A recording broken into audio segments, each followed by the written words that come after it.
Every day, Michael Sullivan played for nothing more than scraps and memories, never imagining that the stranger who listened in the dark would uncover the truth behind his song. He sat at the piano like it was the only thing keeping him alive, fingers cracked by winter, eyes lost to years. Every night, under the harsh glow of a city streetlight, Michael Sullivan's fingers danced across chipped piano keys, the sound trembling through the cold. Once a decorated soldier, now a man forgotten by the world. "Why do you keep playing the same song?" someone once asked. "Because it's the only way my son might find me," he whispered. He didn't know that somewhere out there, someone was listening, and that his melody, born of loss and love, was about to echo far beyond the streets.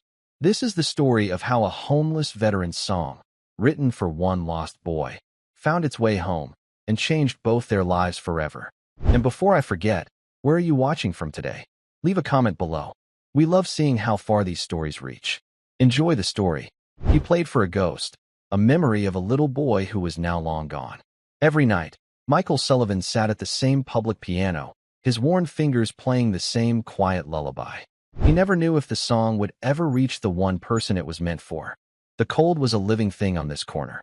It seeped through the thin fabric of Michael's worn-out army jacket, a jacket that had once been a symbol of pride and now served as his last shield against the world. The November wind howled between the tall buildings of downtown, carrying with it the smell of exhaust fumes and damp pavement.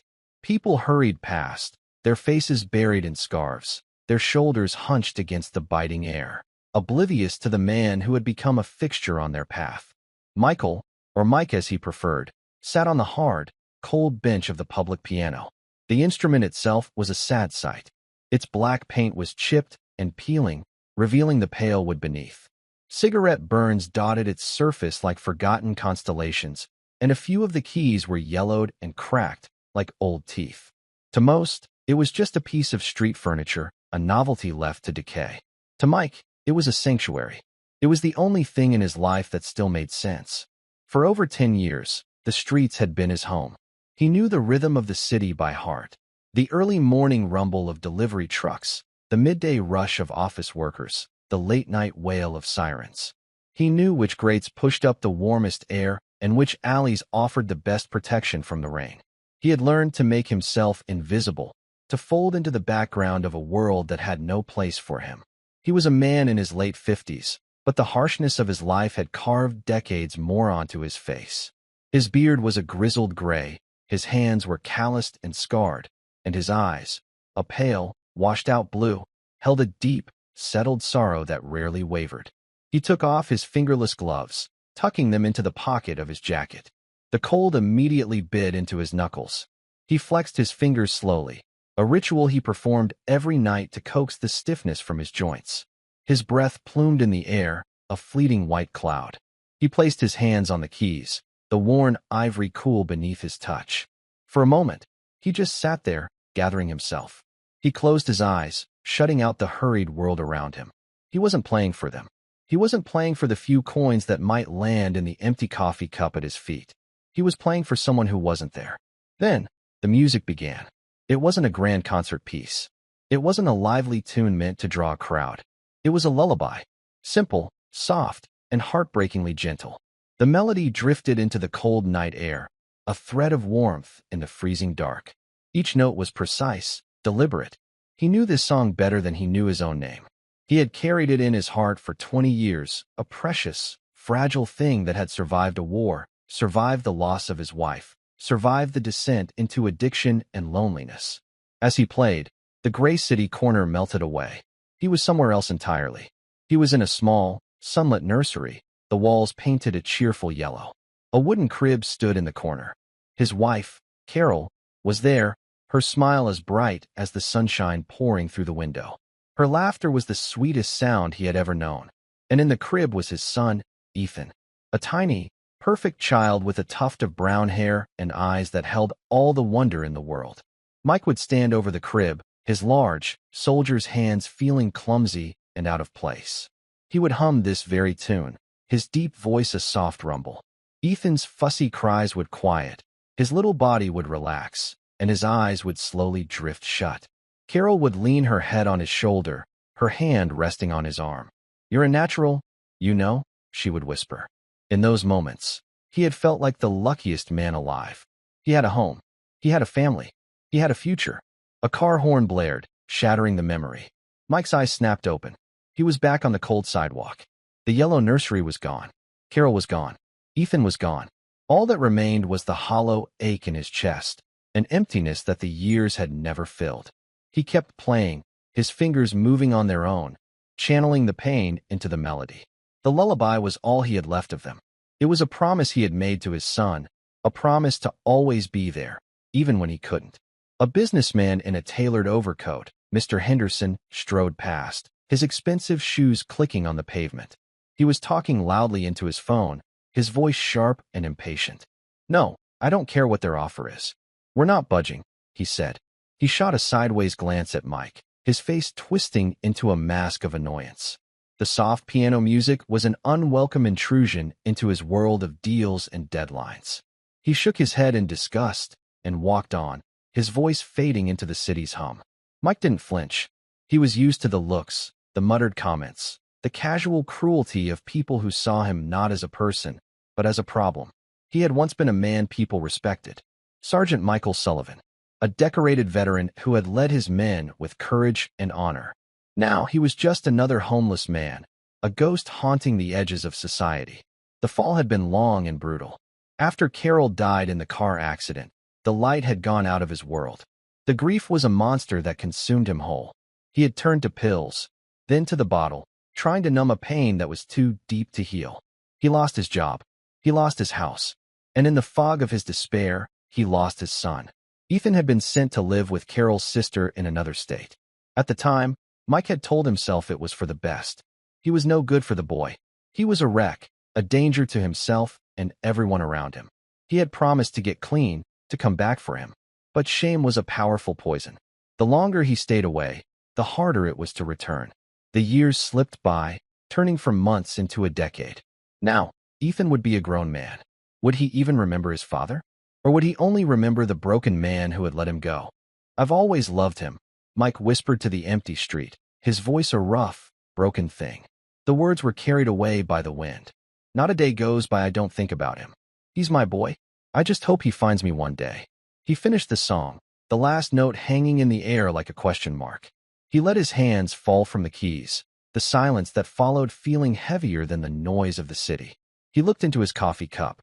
A few quarters and a dime. Enough for a hot drink, maybe. Not enough to silence the hunger gnawing at his stomach. He sighed, a weary, defeated sound. The hope that had once flickered inside him had dwindled to a tiny, stubborn ember. Some nights, he wondered why he even bothered. Why he kept coming back to this cold corner, playing a song for a boy who would never hear it. Across the street, the lights of a small cafe called The Daily Grind cast a warm, inviting glow. A young woman was inside, wiping down the counter. Her name was Jessica. She had taken over the cafe from her parents a year ago.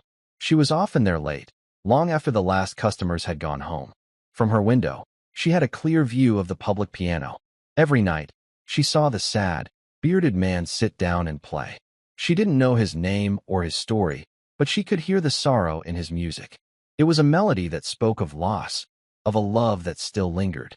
Tonight, the cold seemed particularly harsh. She watched him shiver, his shoulders hunched deep into his jacket. She saw the emptiness of his cup. On an impulse, she poured hot coffee into a sturdy paper cup, grabbed a freshly baked muffin, and put them in a small bag. She put on her coat, locked the door behind her, and crossed the street. The traffic light bathed them in alternating red and green light. Mike didn't notice her approaching until she was standing right in front of him. He looked up, his eyes wary. People who approached him usually wanted something, for him to leave, to stop playing, to simply disappear. Jessica offered a small, hesitant smile. "Hi," she said softly. "I see you out here every night." I thought, "Well, it's freezing." She held out the bag and the coffee. "This is for you." Mike stared at her, his expression unreadable.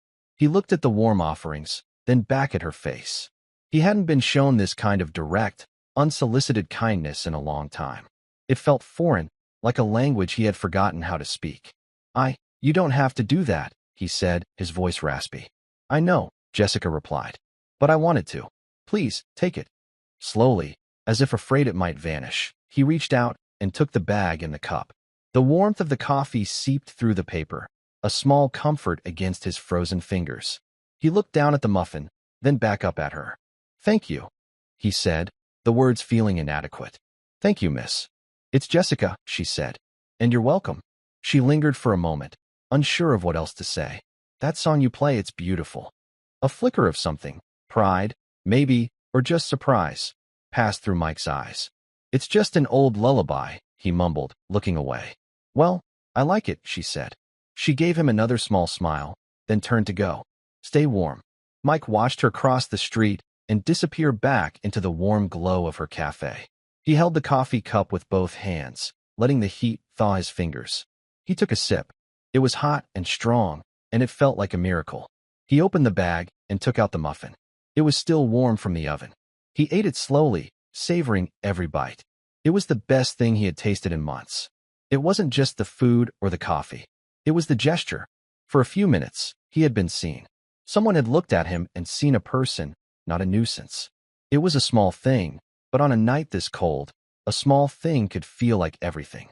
The ember of hope inside him glowed a little brighter. He placed his hands back on the piano keys and began to play again. This time, the lullaby sounded a little less like a lament and a little more like a prayer that might just be answered. The next few nights followed a similar pattern. The weather grew colder, a damp chill that settled deep in the bones. The crowds on the street thinned out earlier, people eager to get home to their warmth and comfort.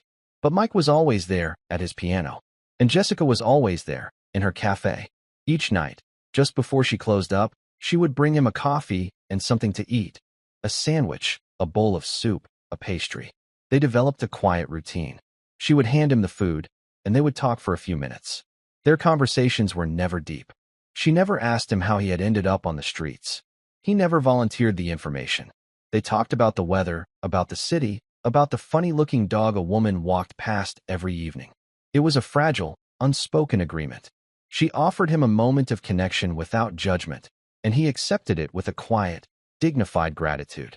"Slow night," she said one evening, gesturing back at her empty cafe.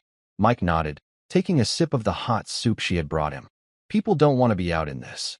"Can't blame them," she said, pulling her coat tighter. "You must be freezing." "I'm used to it," he said. It was true. His body had acclimated to the constant cold, to the point where real warmth felt strange and almost suffocating.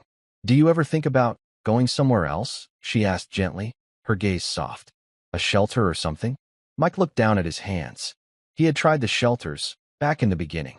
The noise, the crowds, the constant fear of having his few possessions stolen. The hollow-eyed despair of the other men had been a mirror he couldn't bear to look into. Out here, on his corner, he was alone. But it was a loneliness he could control. "The piano's here," he said simply, as if that explained everything. And in a way, it did. This piano was his anchor. It was his purpose. Jessica seemed to understand. She didn't push. "Well," she said, "the offer for a warm place to sit is always open if you change your mind. I'm here until at least 10. "Thank you, Jessica," he said, and he meant it. One night, as he was playing, a group of college students stopped. They were loud and cheerful, their faces flushed from the cold and from drinking. One of them, a young man with a smartphone, started recording him. "Dude, this is awesome," he said to his friends. "It's like so raw and emotional." Mike tensed, his fingers faltering on the keys. He hated being recorded. He felt like an exhibit in a zoo, a piece of tragic street art for people to consume and share. He kept his head down, hoping they would lose interest and leave. "What's the song, man?" another one asked. Mike didn't answer. He just kept playing, his focus narrowed to the keys beneath his fingers. He poured all his discomfort, all his frustration, into the music.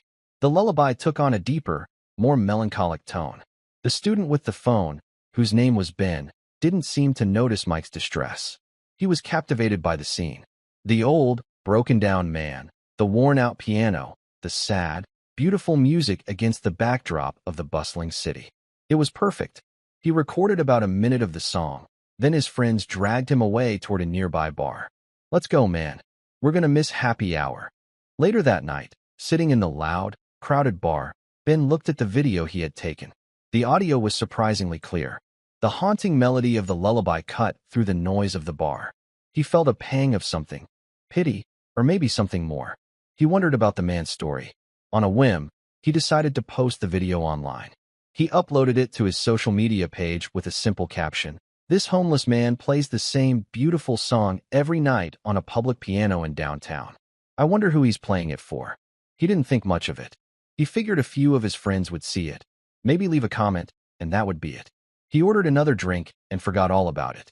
He had no idea that he had just lit a fuse. At first, the video was just a drop in the vast ocean of the internet. A few of Ben's friends liked it. One of them shared it. Then one of their friends shared it. The video started to spread, slowly at first, then with gathering speed. There was something about the clip that resonated with people. It was the raw authenticity of it. The man wasn't performing for the camera. He was lost in his own world, playing a song that clearly meant everything to him. The caption, "I wonder who he's playing it for," sparked a fire of speculation. The comments section exploded. "That's a lullaby," one user wrote. "My grandmother used to sing that to me. He must be playing for a child." Another commented, "You can see the pain in his face. This is a man with a broken heart. God bless him. Does anyone know where this is? I want to go find him and give him some money." The video was shared on larger pages, picked up by local news aggregators, and then by national ones. The view count climbed from a few hundred to a few thousand, then to tens of thousands, and then into the hundreds of thousands. People from all over the country were watching the nameless, homeless man play his song. They shared their own stories of loss and love. They debated his backstory. They marveled at the power of his simple melody. The video went viral. Mike, of course, knew nothing about any of this. His world remained confined to a few city blocks. He had no phone, no access to the internet. He only knew that something had changed. More people were stopping at his corner now. They didn't just hurry past. They stood and listened, their expressions thoughtful and compassionate. The number of coins and bills in his coffee cup grew. One day, someone left a thick, warm blanket folded on the piano bench. Another day, a bag of groceries appeared. He was grateful, but also deeply unnerved. The attention made him uncomfortable. He was used to being invisible.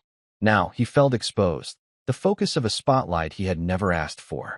People tried to talk to him, to ask him about the song. "Is that for your son?" a woman asked one afternoon, her eyes filled with sympathy. Mike's head snapped up. How could she know? He just stared at her, his throat tight, unable to form words. He gave a short, jerky nod, then quickly looked away, his heart pounding in his chest.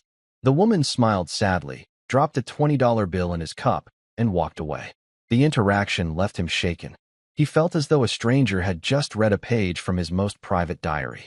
He packed up his few belongings earlier than usual that day, retreating to the quiet solitude of the alley he called home. He didn't understand what was happening.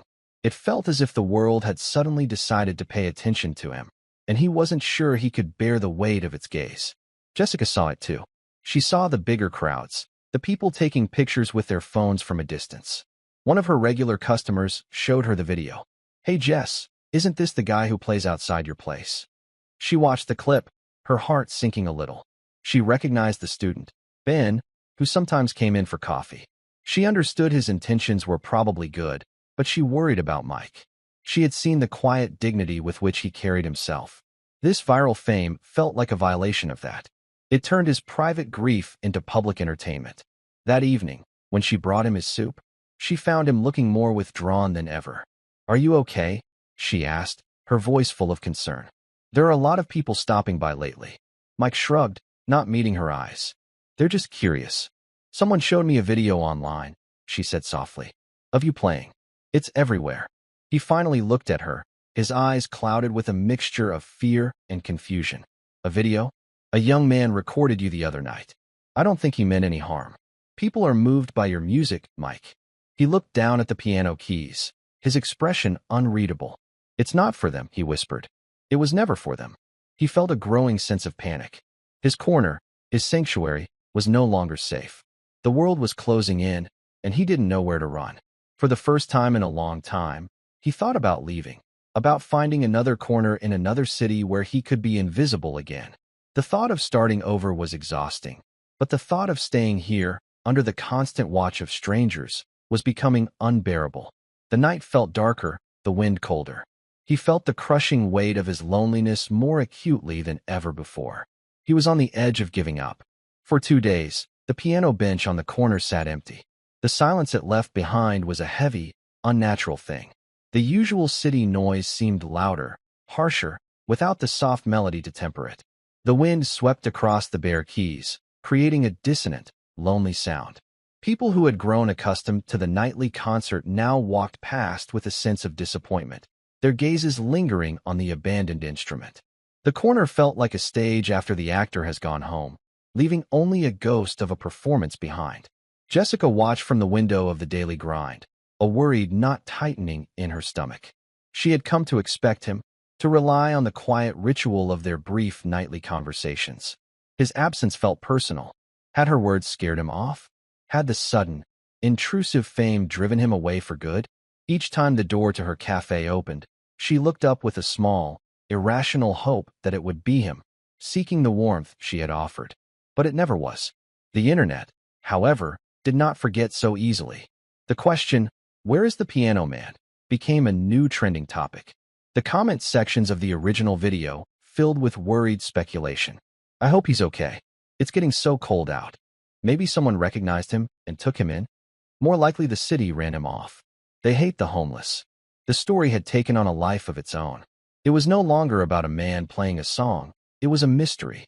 And mysteries attracted reporters. On the third day of Michael's absence, a white news van with a large Channel 8 News logo on its side pulled up to the curb. A woman in a sharp, practical trench coat stepped out, followed by a tired-looking cameraman. Her name was Brenda Vance. She had the brisk, no-nonsense air of someone who saw stories not as human events, but as deadlines to be met and ratings to be won. She saw the viral video as her ticket to a bigger market, a heartstring-pulling piece that could go national. She marched directly into the daily grind, the small bell on the door announcing her arrival with a cheerful jingle that was at odds with her demeanor. Jessica was wiping down the espresso machine, and she looked up, her face a polite but weary mask. "Can I help you?" she asked. "Brenda Vance, Channel 8 News," the woman said, flashing a press badge. "I'm doing a story on the pianist who plays out here. The viral sensation. You run this place?" "I do," Jessica said, her grip tightening on her cleaning cloth. She immediately felt a wave of protectiveness for the man whose name she barely knew. "Great," Brenda said, her eyes scanning the cafe as if looking for the best angle. "People are saying you've been kind to him, bringing him food, talking to him. Can you tell me anything about him? His name? His story? Why he disappeared?" Jessica chose her words carefully. "He's a quiet man who plays the piano. And he's not a viral sensation. He's a person. I think people should respect his privacy." Brenda gave a thin, dismissive smile. "Respectfully, miss, his privacy ended when he was viewed by 3 million people. This is a human interest story. People want to help. We can't do that if we don't know who he is." She leaned forward slightly, her voice dropping to a confidential tone. "Did he ever mention a family? A child, maybe? The song he plays is a lullaby. That's the angle we're going with." The cold, clinical way she talked about his pain made Jessica's blood run cold. "I think you should leave," she said, her voice low but firm. Brenda's eyebrows shot up. "Excuse me. You're not interested in helping him. You're interested in using him. He's not a story for you to package. He's a man who has lost everything. If he wanted the world to know his name, he would have told them." For a moment, Brenda looked genuinely taken aback. Then her professional mask snapped back into place. "Fine," she said, her voice clipped. "Have it your way." She turned and marched out of the cafe, her cameraman trailing behind her like a shadow. Jessica watched them go, her heart pounding. She had protected his secret, but she knew this was far from over. Brenda Vance was not the type to give up easily. Meanwhile, a few blocks away, Michael was huddled in a different alley, one narrower and darker than his usual spot. He had retreated, pulling the shell of his anonymity back around him. He felt like a soldier pinned down by enemy fire. The world's attention was the enemy, and he had no defense against it. He was cold, and his stomach ached with a familiar, gnawing hunger. He had the money people had given him, a small wad of bills tucked deep in his pocket, but he was afraid to spend it. Afraid to be seen, to be recognized. He leaned his head back against the cold, damp brick of the alley wall. He closed his eyes and let the memories come. He was a young man again, standing straight and tall in his army dress uniform. Carol was on his arm, her eyes shining with pride. He remembered the feel of the hot desert sun in a foreign land, the weight of his rifle, the camaraderie of the men by his side. He had been someone then. He had had a purpose. He had been brave. Where had that man gone? He had survived enemy patrols and firefights, had come home with a chest full of medals, only to be defeated by a quiet, empty house. He had been a hero to his country, but he couldn't even be a father to his own son. The shame of it was a physical weight, pressing down on him, making it hard to breathe. He had run from his grief, run from his responsibilities, and he had been running ever since. This sudden fame felt like a judgment. The world was finally looking at him, and he was sure they could all see what a failure he had become. Hundreds of miles away, in a quiet suburban town, a young man named Ethan was scrolling through his phone. He was 28 years old, a carpenter with calloused hands and a steady, quiet nature. He had a small apartment, a good job, and a life he had built for himself from the ground up. He had few memories of his father, only fragmented images, a deep, rumbling laugh, the scratchy feel of a beard, the sound of a soft, simple melody hummed over his crib. His aunt and uncle, who had raised him, had been kind but sad. They told him his father had been a good man, a war hero, but that he had gotten sick with grief after his mother died. They said he had disappeared, that they didn't know if he was alive or dead. Ethan had made his peace with it, or so he thought. He had buried the ghost of his father deep inside him. A message popped up on his phone from a friend. It was a link to a news article. The message read, "Hey man, this is probably crazy, but doesn't this guy kinda look like that old photo of your dad?" Ethan's thumb hovered over the link. He felt a strange sense of dread. He clicked it. The article was titled, "Mystery of the Viral Piano Man. Who is the homeless veteran who has captured the nation's heart?" There was a photo, a still from the video. It was a man with a gray, unkempt beard and sorrowful eyes, sitting at a piano. The face was older, weathered, and broken, but the structure of it, the jawline, the shape of the nose, the pale blue eyes, was achingly familiar. It was the face from the photograph on his aunt's mantelpiece. Ethan's breath caught in his throat. He clicked the embedded video. The scene was dark, the quality grainy. But then the music started. The lullaby. It was the one clear, perfect memory he had. The melody cut through the years, through the walls he had built around his heart. It was like hearing a voice he thought he had forgotten. He listened, his body frozen, his mind reeling. The camera zoomed in on the man's face, and Ethan could see the raw, unguarded pain in his father's eyes as he played. He wasn't playing for the crowd. He wasn't playing for the camera. He was playing for him. A storm of emotions crashed over him. 20 years of anger, of feeling abandoned. 20 years of grief for a father he thought was lost forever. 20 years of a dull, persistent ache of wondering why. It all rose to the surface at once. He saw the worn-out army jacket his father was wearing, and a fresh wave of shame and pity washed over him. This was not just his father. This was a veteran, a man who had served his country, now living on the streets. He closed the article, his hands shaking. He stood up and paced his small living room, his mind racing. What was he supposed to do? This man, his father, was out there. He was alive. He was playing their song. Was this a cry for help? A plea for forgiveness? Or was it just the sad, repetitive ritual of a broken man? He didn't know. All he knew was that he couldn't ignore it. He couldn't close the tab and go on with his life as if he hadn't seen it. The ghost he had buried was back, and this time, it was playing the piano. Back in the city, the cold and hunger finally drove Michael from his hiding place. He knew he couldn't stay in the alley forever. He needed to eat. More than that, he needed the piano. It was a compulsion, a deep, primal need. Playing the lullaby was the only thing that made him feel real, the only way he knew how to talk to his son across the vast, silent distance of the years. He told himself he would just play one song, for himself, and then disappear again. He made his way back to his corner as dusk was falling. He hoped the cover of Near Darkness would shield him. He was wrong. The viral video had turned his corner into a landmark. A small group of people were already there, waiting, and standing among them, holding a microphone like a weapon, was Brenda Vance. Her cameraman was with her, the lens of the camera like a single, unblinking eye. As soon as they saw him, a murmur went through the crowd. Brenda's face lit up with a predatory triumph. She strode toward him, the cameraman scrambling to keep up. "There he is," she announced, her voice unnecessarily loud. She shoved the microphone in his face. "Sir, Brenda Vance, Channel 8 News. The whole country wants to know your story. Is it true you're Sergeant Michael Sullivan? Is it true you were awarded the Silver Star for valor?" Michael froze, caught in the glare of the camera's light. The questions were like body blows, knocking the air from his lungs. How did she know his name? His rank? He felt stripped bare, his past exposed for all to see. "People are calling you a hero," Brenda pressed on, relentless. "But you're living on the streets. Why? What happened?" She softened her voice, a practiced, insincere sympathy. "We heard you might be playing for a son you lost touch with. Is that true? Are you trying to find him?" Michael couldn't speak. His throat was closed. His mind was a roaring chaos. He looked past her, at the faces in the small crowd. They were all staring at him, their expressions a mixture of pity and morbid curiosity. He felt like a freak on display. This was his worst nightmare realized.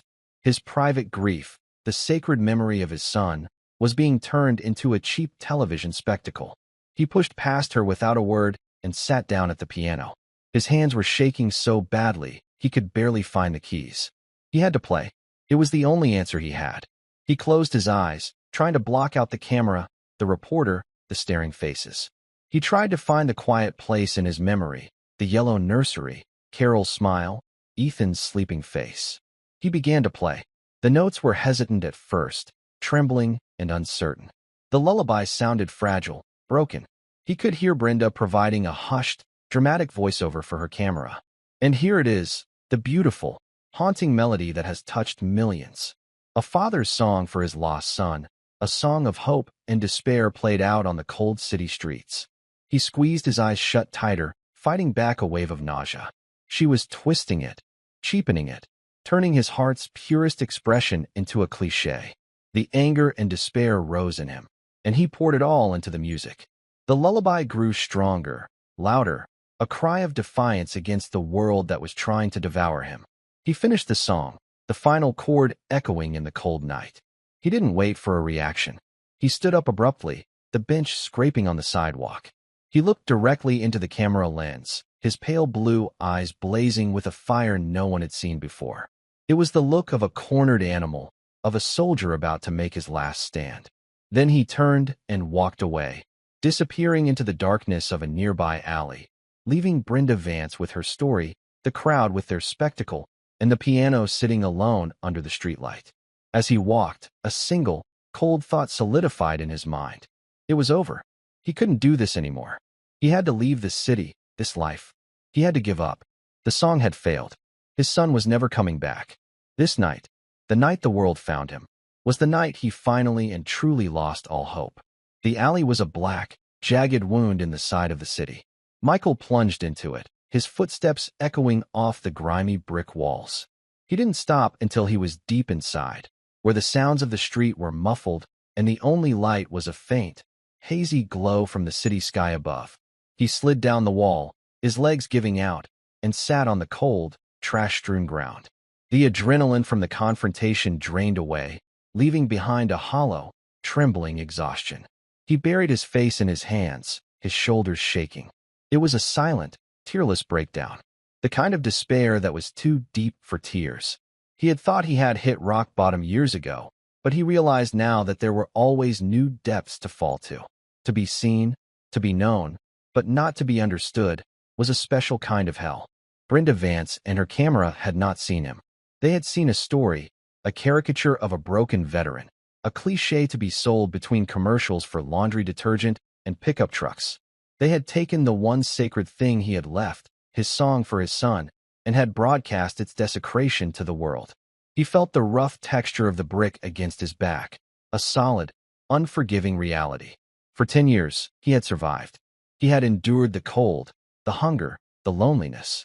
He had held on to the slim, foolish hope that one day, his son might find him. He had pictured the reunion 1,000 times. In his dreams, Ethan would be a young man, but he would have Carol's kind eyes. He would see his father, and there would be a moment of recognition, a flicker of the love that had once bound them. There might be anger, yes, and confusion, But underneath it all, there would be a connection, a thread that not even time and tragedy could break. Now, that dream was poisoned. If Ethan ever saw him, it would be because of a viral video. He would see his father not as a man, but as a spectacle. The piano man. The pity of millions. The thought was unbearable. It was better to be forgotten than to be remembered like this. He fumbled in his pocket and pulled out the wad of bills people had left him. It was more money than he had held in his hands in years. He stared at it. It felt dirty, tainted. It was payment for his humiliation. He could use it to buy a bus ticket to anywhere. He could be in another city by morning, find another corner, another alley. He could disappear again. The thought was tempting. It was the coward's way out. The path he had taken after Carol died. Running was what he was good at. But as he sat there in the darkness, a different feeling began to stir beneath the despair. It was a faint, unfamiliar flicker of anger. Not the helpless, self-loathing anger he was used to, but a different kind. A clean, hot rage. He was angry at Brenda Vance for her callous ambition. He was angry at the world for its shallow, fleeting curiosity. But most of all, he was angry at himself. He had let them define him. He had let them turn him into a victim. He was Sergeant Michael Sullivan. He had faced down death. He had led men. He had once been a man of courage and conviction. Where was that man now? He slowly, deliberately, straightened his back. The movement was stiff, painful. He looked down at his hands, calloused and scarred, not just from the streets, but from a life of hard work and service. These were the hands that had held his son, that had comforted his wife, that had defended his country. They were not the hands of a ghost. He wouldn't run. Not this time. He didn't know what he would do, but he would not let them chase him away. This corner, this piano, was his. It was the last piece of ground he had in the world, and he would not surrender it. He would play his song, not for the cameras or the crowds, but for the reason he had always played it, for Ethan. It was an act of faith, a blind, desperate prayer sent out into the void. It was all he had left. He would hold his ground. 200 miles away, Ethan was driving. His knuckles were white on the steering wheel of his old pickup truck. He had thrown a bag with a change of clothes in the passenger seat, filled the tank with gas, and just started driving toward the city from the news report. He hadn't called his aunt. He hadn't called in sick to work. He had just left. A single, powerful instinct was guiding him. He had to see him. His mind was a battlefield of conflicting emotions. The anger was still there, a hot coal in his chest. Why had his father left him? Why hadn't he tried to come back? How could he let himself end up like this? But underneath the anger was a deep, aching sadness. He saw the face in the video, the profound loneliness in his father's eyes, and the little boy in him who had missed his dad for 2 decades wanted to cry. He remembered his mother, Carol, only in flashes. Her warm smile, the scent of her perfume, the sound of her laughter. His aunt had told him stories, shown him pictures. He knew that his parents had been deeply in love. He knew that his father had been a good man before the grief broke him. The war didn't break him, his aunt had once said, her voice sad. But losing your mother did. He just shattered. Shattered. That was the word. The man in the video looked shattered. Not just homeless, but utterly broken from the inside out. Ethan pressed his foot down on the accelerator. The city lights began to appear on the horizon, a vast, indifferent glow against the dark sky. He had no plan. He didn't know what he would say, what he would do. He just knew he had to go to that corner. He had to stand in front of the man who was his father and see for himself what was left. Back at the daily grind, Jessica was cleaning up, her movements mechanical. She had seen the whole ugly confrontation with the news crew. She had watched Michael walk away, his shoulders slumped in defeat. Her heart ached for him. She felt a surge of anger at the reporter, Brenda Vance, who was now standing under a streetlight with her cameraman, recording a wrap-up segment, her face a mask of professional sympathy. And so the mystery of the piano man continues, Brenda said into the camera.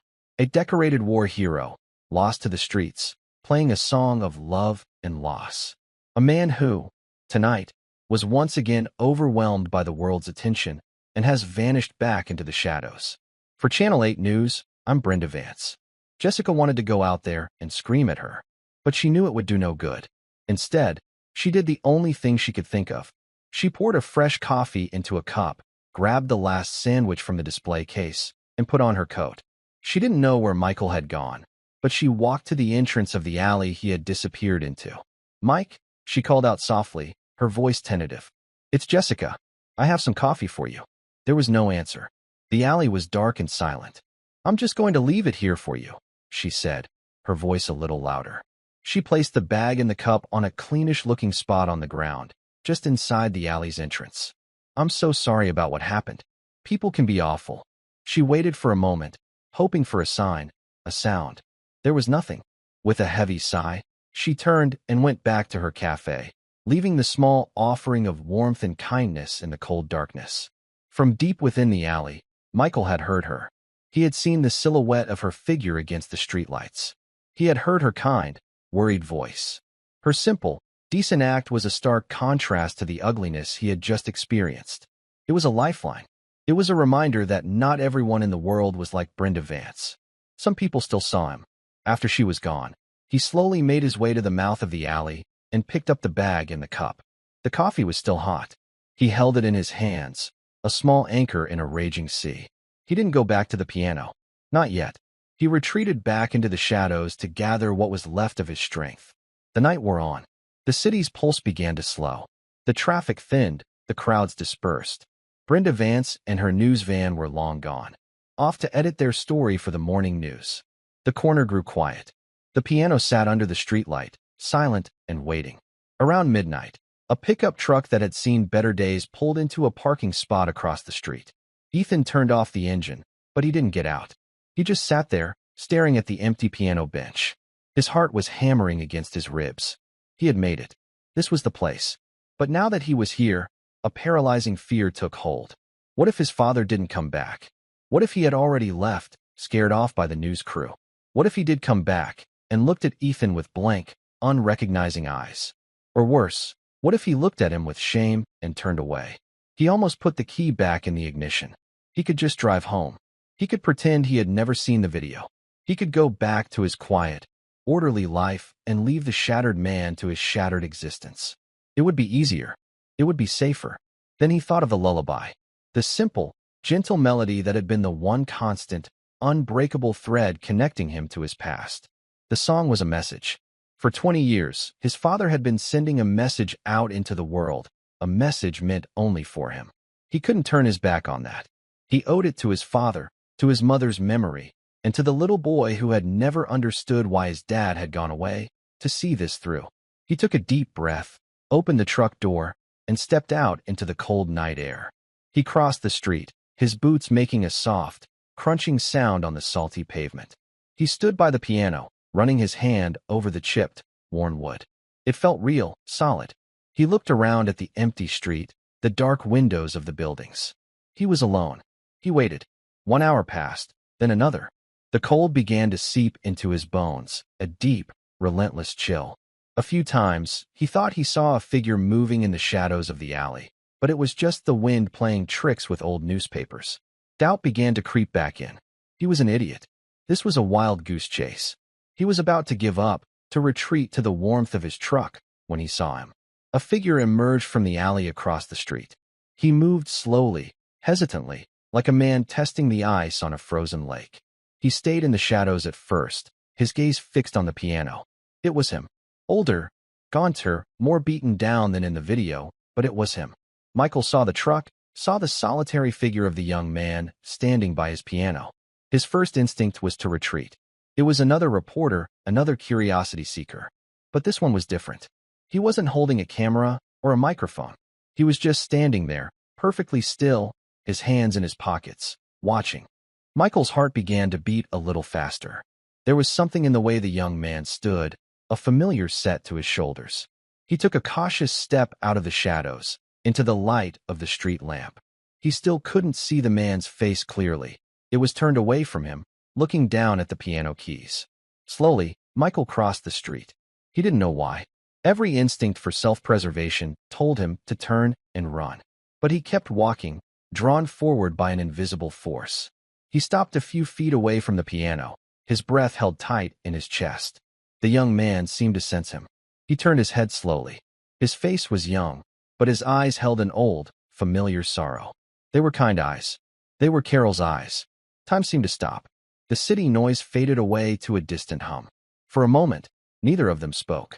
They just stood there, two strangers separated by 20 years of silence and pain, staring at each other across a gulf that seemed impossible to cross. Michael's mind struggled to accept what his eyes were seeing. It couldn't be. It was a trick of the light, a hallucination brought on by hunger and despair. This was a dream, but the young man was real, and the look in his eyes was a mixture of so many things: anger, confusion, hurt. But underneath it all, there was a flicker of something else, a flicker of recognition. That night, the night he had finally given up all hope, the night he was ready to surrender his last patch of ground. He finished the song in his heart and lowered his head, unable to bear the intensity of the young man's gaze. He had played for a ghost, and now the ghost was here. Then a voice broke through the silence. It was quiet, hesitant, and rough with unshed tears. "Dad?" The word struck Michael with the force of a physical blow. It was the name he had longed to hear for 2 decades, the name he thought he would never hear again. He looked up, and the wall he had built around his heart for 20 years crumbled into dust. The tears that had refused to fall in the alley now came in a hot, unstoppable flood. They streamed down his face, into his beard, washing away the years of grime and grief. He turned, his whole body trembling, as his son, the boy he'd been playing for all these years, finally stood before him. Ethan took a hesitant step forward, then another, closing the small gap between them. He reached out a hand, not to touch his father, but just to hold it in the space between them, as if proving to himself that the man was real, solid, and not some apparition conjured by grief and a grainy online video. "I saw a video," Ethan said, his voice thick with emotion. "A friend sent it to me. The song." I remembered the song. Michael could only nod, the tears still tracking paths through the grime on his cheeks. He wiped at his face with the back of his sleeve, a gesture of profound shame. To be seen like this, by the son he had dreamed of for 20 years. Dirty, broken, reeking of the streets. It was a humiliation that cut deeper than any cold or hunger he had ever known. "I'm sorry, Ethan," he choked out, the words tasting like ash in his mouth. "For everything. I'm so sorry." He expected anger, accusations, a litany of his failures. He had rehearsed this scene in his mind 1,000 times, and it always ended with his son walking away in disgust. He deserved it. He had been a coward. He had let his grief consume him and had abandoned the most important person in his life. But Ethan's expression wasn't just angry. It was far more complicated than that. It was a landscape of 2 decades of unanswered questions. "Why?" Ethan asked, his voice cracking on the single word. It wasn't an accusation. It was a plea to understand. "Why did you just disappear? We thought you were dead. I thought you were dead." Michael looked away, his gaze falling to the cracked pavement. How could he explain the suffocating fog of depression that had enveloped him after Carol's death? How could he describe the shame that had paralyzed him, that had made it impossible to even pick up a phone? He had told himself he was protecting Ethan from the wreck he had become, but he knew, deep down, that he was just protecting himself from the judgment in his son's eyes. "After your mother died," he began, his voice a hoarse whisper, "a part of me died with her. The best part. I looked at you, and I saw her. And it was too much. I wasn't strong enough, son. I fell apart. And I was so ashamed. I thought you were better off without me. That was the lie I told myself, every day, for 20 years. He finally met Ethan's gaze again, his own eyes pleading for a scrap of understanding. "But I never stopped loving you. Not for a second. This piano, this song, it was the only way I knew how to talk to you. I just hoped somehow, somewhere you might hear it." Ethan looked from his father's ravaged face to the worn-out piano, and something in his own heart, a hard knot of anger he had carried for most of his life, began to dissolve. He wasn't looking at a monster who had abandoned him. He was looking at a man who had been shattered by a love so great he couldn't survive its loss. A man who had clung to a single memory, a single song, as his only penance and his only connection. He saw the thin, frayed army jacket and thought of the stories his aunt had told him, of the medals his father kept in a box in the attic. This man had faced down enemies for his country, but had been defeated by an enemy within himself. It wasn't an excuse. It didn't erase the years of absence. But for the first time, it was a reason. Across the street, the light in the daily grind flicked on. Jessica had been watching from her darkened window. She had seen the truck arrive. She had seen the young man waiting. She had seen Michael emerge from the shadows. She had held her breath, watching the silent, heart-wrenching drama unfold. When she saw Michael's shoulders begin to shake with sobs, she knew she couldn't just stand by. She unlocked her door and crossed the street, not with the intention to intrude, but with the quiet purpose of a friend. She approached them slowly, holding 2 steaming cups of coffee. "I thought you both could use this," she said softly. Michael looked up, his face a mess of tears and relief. "Jessica, I'm Ethan," his son said, turning to her. He took the cup she offered, his hands trembling slightly. "Thank you." "I'm Jessica," she replied, giving him a small, compassionate smile. "Your dad, he's a good man. He's just had a hard road." They stood there for a moment in a strange, impromptu circle of warmth on the cold sidewalk. The 2 men, father and son, separated by a lifetime of pain, and the kind woman who had seen a person where everyone else had seen a problem. "What happens now?" Ethan asked, looking at his father. Michael had no answer. He had never allowed himself to think beyond this moment. The reunion itself had been the impossible dream. He had no home to offer, no clean clothes, nothing but the dirty jacket on his back and a heart full of regrets. "You're coming with me," Ethan said, his voice firm, leaving no room for argument. "You're not spending another night out here." Michael opened his mouth to protest, the old instincts of shame and unworthiness rising up. But he looked into his son's eyes, his wife's eyes, and saw not pity, but a stubborn, determined love. It was a second chance he knew he didn't deserve, but it was one he was too tired and too broken to refuse. He simply nodded, a wave of exhaustion and overwhelming gratitude washing over him. He turned to the piano one last time. He ran his hand over the keys, a silent farewell to the only friend he had had for a decade. It had been his anchor, his confessional, his beacon. It had saved his life, and now it had delivered his son back to him. Then he looked at Jessica. "Thank you," he said, and the 2 simple words were filled with a universe of meaning. "Thank you for the coffee.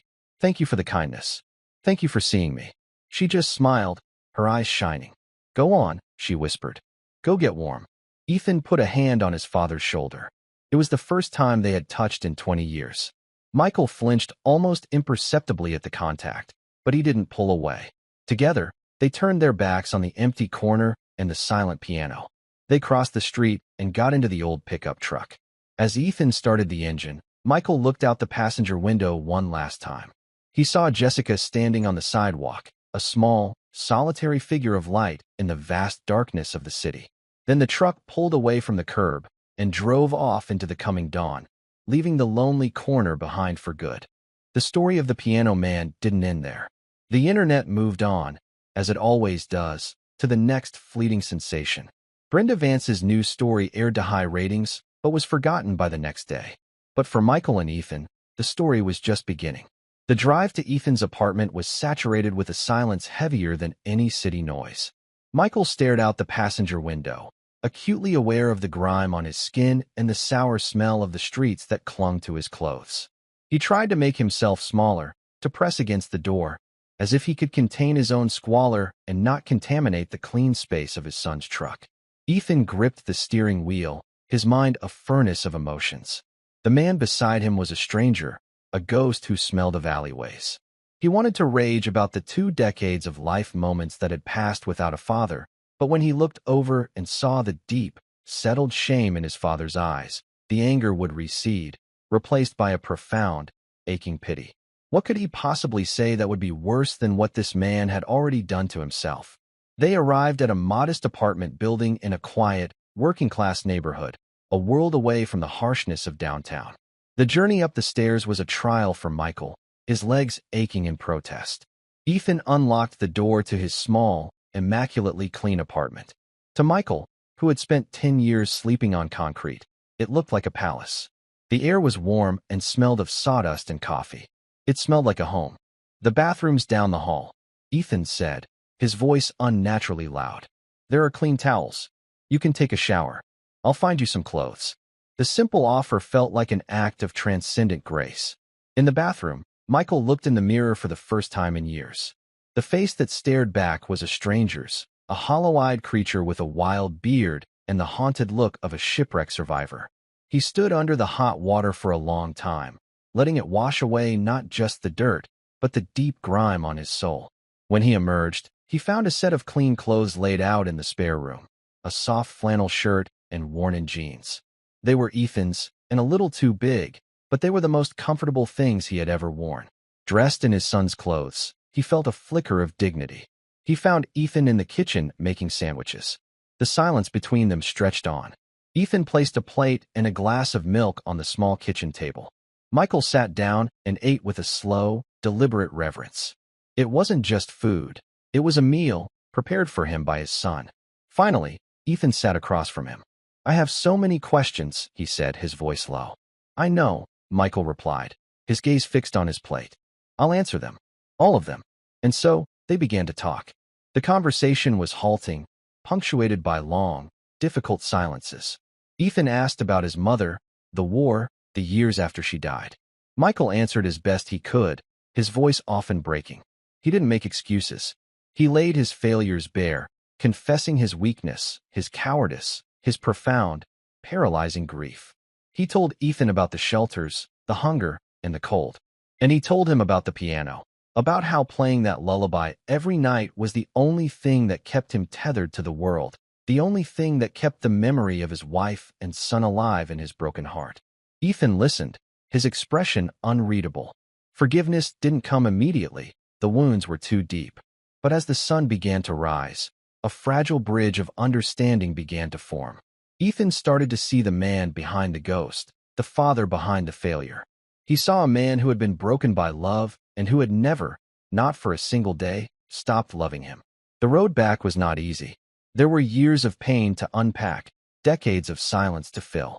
Michael had to face the demons of addiction and trauma, a process that was slow and fraught with setbacks. Ethan had to grapple with his own anger, learning to forgive a man who was only just learning how to forgive himself. But for the first time, they were not alone. Ethan took his father to doctors and support groups. He taught him how to live in a house again, how to sleep in a bed without fear. Michael, in turn, began to slowly re-engage with the world.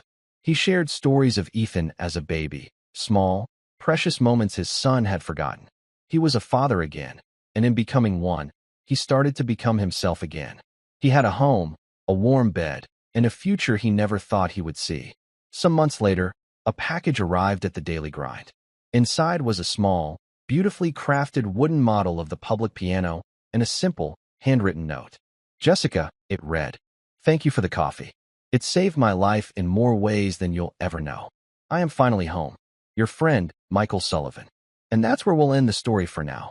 Whenever I share one of these, I hope it gives you a chance to step out of the everyday and just drift for a bit. I'd love to know what you were doing while listening. Maybe relaxing after work, on a late-night drive, or just winding down. Drop a line in the comments. I really do read them all.